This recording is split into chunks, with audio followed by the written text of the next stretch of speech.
बिस्मिल्लाहिर्रहमानिर्रहीम। अस्सलाम वालेकुम नाजरीन, मैं हूँ हिरा डार और आप देख रहे हैं पी फॉर पाकिस्तान। नवाज शरीफ साहब जब वोट कास्ट करने गए तो सहाफियों ने उनसे कुछ सवालात पूछे।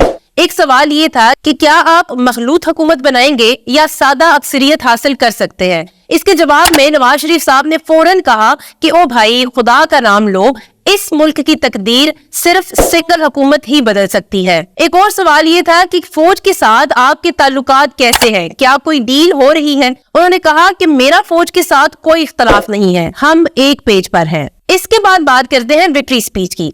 पहले आपको बताती हूँ कि विक्ट्री स्पीच होती क्या है और ये कब की जाती है। विक्ट्री स्पीच बेसिकली तब की जाती है जब एक पार्टी को इस बात का यकीन हो जाता है कि वो अक्सरियत के साथ इलेक्शन जीत चुके हैं। मोहम्मद नवाज शरीफ साहब ने जब विक्ट्री स्पीच की तब उनकी यानी कि PMLN के पास 65 सीट्स थी, जबकि आजाद उम्मीदवार 97 सीट्स के साथ थे। इसी विक्ट्री स्पीच में नवाज शरीफ साहब ने कहा कि मैं शहबाज शरीफ साहब को एक टास्क दे रहा हूं और वो टास्क ये है कि वो जरदारी साहब, फजलुर रहमान साहब और MQM के डॉक्टर खालिद सिद्दीकी से राब्ता करें। इसके बाद इतला ये आती है, बिलावल भुट्टो का ये कहना है कि जब तक मुकम्मल तौर पर नताइज सामने नहीं आ जाते हम किसी के साथ हुकूमत बनाने या किसी और ऑफर के बारे में नहीं सोच सकते। इस सब के बाद कल और परसों गैर मामूली तौर पर अडयाला जेल के बाहर VIP मूवमेंट भी नोट की जाती है और गैर मुसद्दका खबर ये सामने आती है कि जरदारी साहब इमरान खान से मिलने अडयाला जेल गए हैं।